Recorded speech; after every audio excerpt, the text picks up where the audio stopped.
Hello students, this is Dr. S.R. Dandote from Sanjeevani College of Engineering, Kopargaon. I welcome you to this series of video lectures on sound engineering. There are total 5 lectures, out of which first 3 lectures are on acoustics and last 2 lectures are on ultrasonics. Currently you are watching first lecture on acoustics.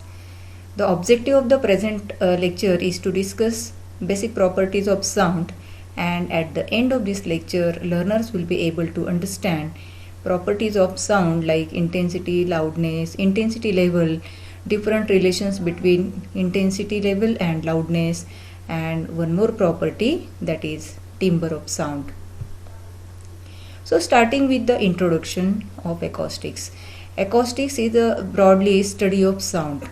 It is a science that deals with study of origin, propagation and auditory sensation of sound. The sound which is audible to us, that is being studied under acoustics. So broadly sound waves are classified as melodic sound, that is musical sound or noisy sound, or it can be louder or softer, or it can be sound with high pitch or low pitch. The most important classification of sound includes the classification based upon its frequency. So depending upon that, there are 3 types of sound waves, that is infrasonic, audible sound and ultrasound.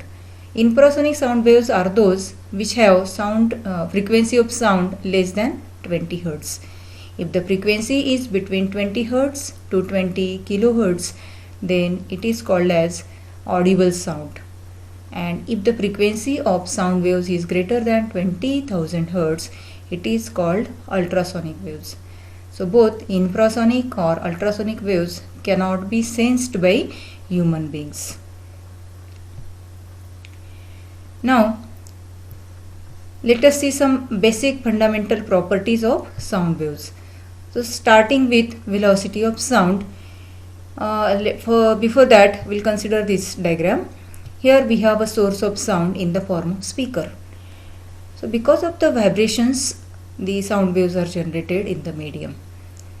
And sound waves are longitudinal types of waves. That means vibrations occur parallel to the direction of propagation.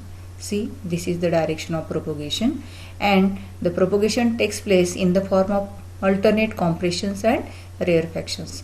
So these vibrations occur to and fro. So these vibrations are parallel to the direction of propagation, and such types of waves are called as longitudinal waves. The waves like light waves are transverse waves, in which the vibrations occur perpendicular to direction of propagation. Now the first fundamental property is velocity of sound. It is the speed at which sound waves propagate. The important is sound waves travel faster in solids. It has moderate speed in liquids, whereas it travels with lowest velocity in gases.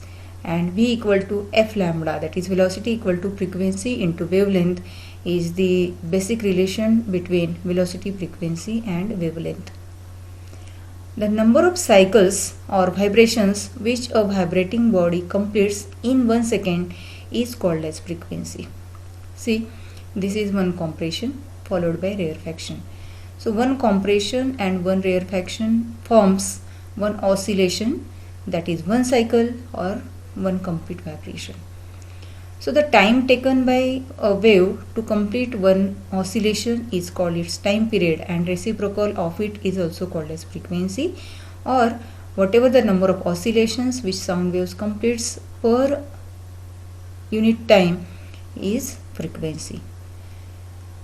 The distance covered by one compression and one rarefaction is called as wavelength, or it is also defined as the distance between any 2 successive compressions or rarefactions is wavelength.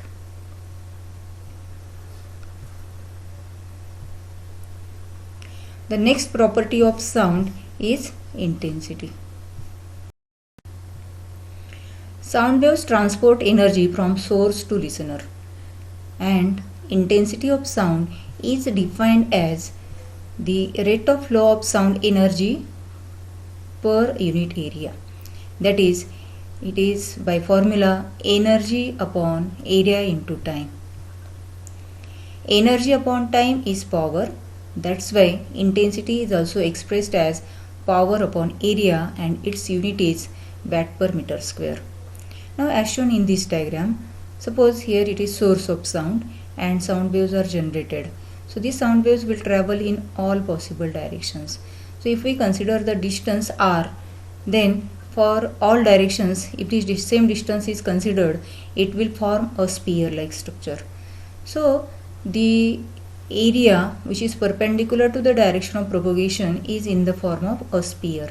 That is why here in denominator we consider the area as area of surface of the sphere, that is 4 pi r square, and thus intensity is also defined as P upon 4 pi r square, and thus it is found to be inversely proportional to r square, where r is the distance between source of sound and listener.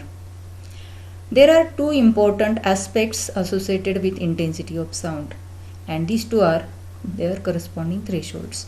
So there is one lowest threshold called as threshold of audibility, or it defines the standard intensity. It is also called as threshold of listening, and its value is 10 raised to minus 12 watt per meter square, denoted by I naught. So it means that if the intensity of sound is less than 10 raised to minus 12 watt per meter square, then that sound will not be sensed by humans. That is why it defines the threshold of audibility. The same way, there is another threshold which defines the highest intensity. So the intensity at or above which the sound starts giving pain is called as pain threshold, and its value is very large, which is 1 watt per meter square, or in terms of I naught it will be 10 raised to 12 times I naught. So if the intensity of sound exceeds this particular value, it starts giving pain, or somehow it is associated with the feelings of the listener. That's why it is called as threshold of feeling. So of course the intensity should not be greater than pain threshold. The next property is loudness. The loudness of sound is subjective parameter. That means its perception varies from person to person, because loudness of sound depends upon two things, that is intensity of sound as well as sensitivity of eardrums of listener. So as the listening capacity of listener may vary from person to person, hence different people may perceive the same sound with different loudness, and hence it is called as subjective parameter. The sound which is louder for one person may be soft for another. Thus, it may also happen that the same listener may give different judgments about the loudness of sounds of same intensity. Loudness is further expressed with the help of Weber-Fechner's law, which correlates the intensity and loudness of sound. So Weber-Fechner's law states that the loudness of sound is directly proportional to logarithm of intensity. That is, by formula L is directly proportional to log I, or if proportionality sign is removed, we can say L is equal to K log of I. This is called Weber-Fechner's law. This Weber-Fechner's law is further used to define or explain intensity level. If there are two sound waves having intensities I and I0 and corresponding intensity levels L and L0, then the difference between two loudness is known as intensity level, that is L minus L0. So by using Weber and Fechner's law, we can write L directly proportional to log I, or L is equal to K log I. Similarly, for L naught, it is L naught is equal to K times log of I naught. As the intensity level is difference between two loudness, we have intensity level by earlier two equations, k log I minus k log of I naught, that is k taken as common into bracket log of I minus I naught. If it is further simplified, we can write L minus L naught equal to log of I upon I naught by considering the constant of proportionality k equal to 1. So this is the equation in Bell.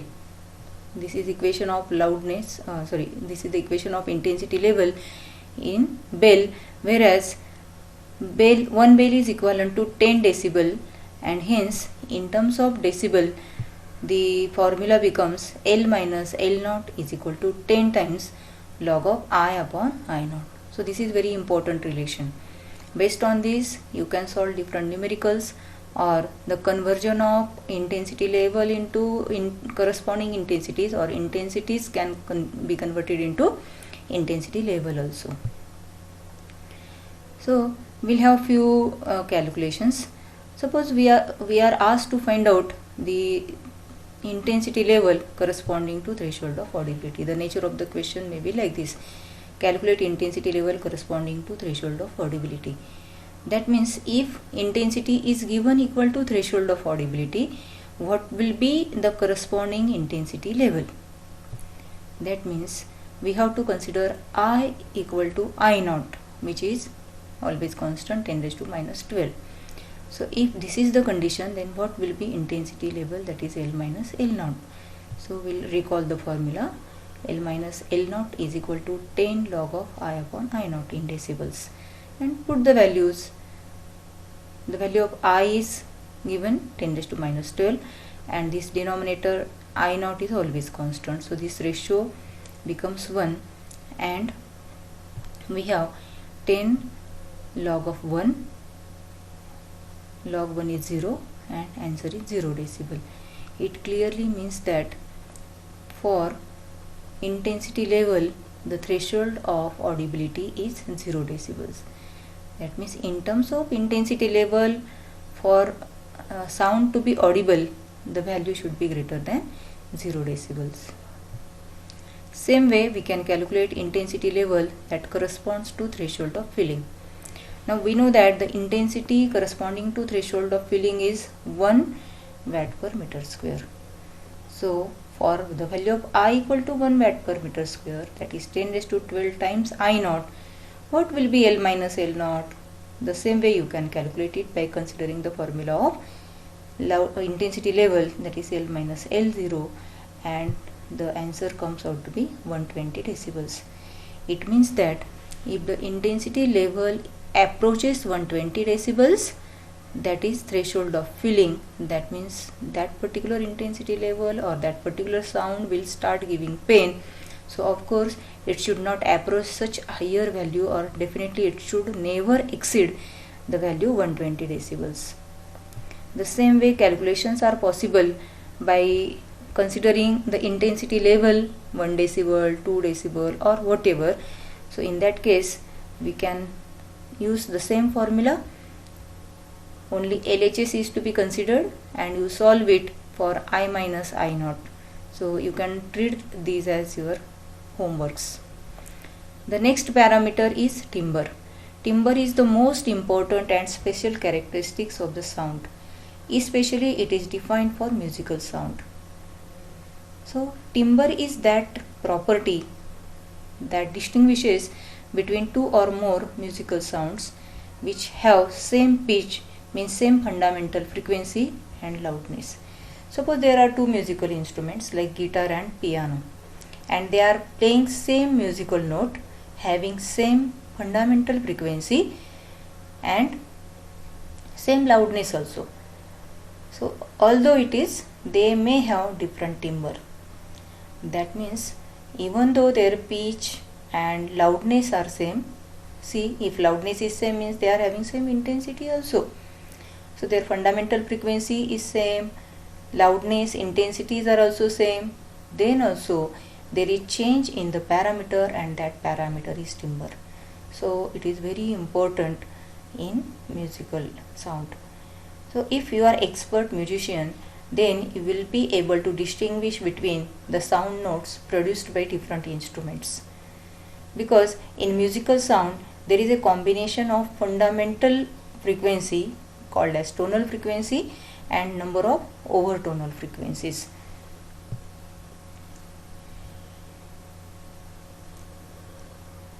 So due to variation in the overtonal frequency, there is change in the timbre, and therefore timbre is considered as quality of sound. Timbre is not a parameter that can be experimentally measured. It is also a subjective parameter. Means for timbre also the perception will vary from person to person, but it will define the quality of sound. So let us have somewhat comparison between the parameters. This left side, these parameters are in the form of measurable parameters. That means they express the quantity of sound, and these corresponding relevant parameters will express the quality of sound. For example, if it is intensity of sound, the rate of flow of sound energy through unit area, so it gives the exact quantity in watt per meter square. Means it's a physical parameter. So if there is change in the intensity, then loudness changes. But loudness is subjective parameter. That means its judgment varies from person to person. It depends upon the intensity as well as listening capacity of the listener. The next parameter is frequency. Frequency is expressed in hertz. It can be practically measured, experimentally measured accurately. However, if frequency changes, there is change in the pitch. Pitch helps to distinguish between shriller and flatter sound. If it is shriller sound, means it is high pitch, that is having high frequency. In general, high frequency refers to high pitch, low frequency refers to low pitch sound. So if it is flat sound, means it is low pitch sound. So this concept of pitch is also a subjective, means its judgment will vary from person to person. But in general, it depends upon frequency.